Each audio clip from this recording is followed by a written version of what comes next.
xua chân trình và môi em cuộc về linh môi gió ai có ý lấy lẽ và na trong tình rèn có ý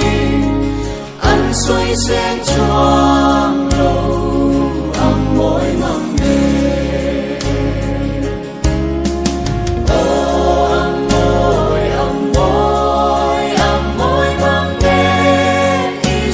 chân chim đi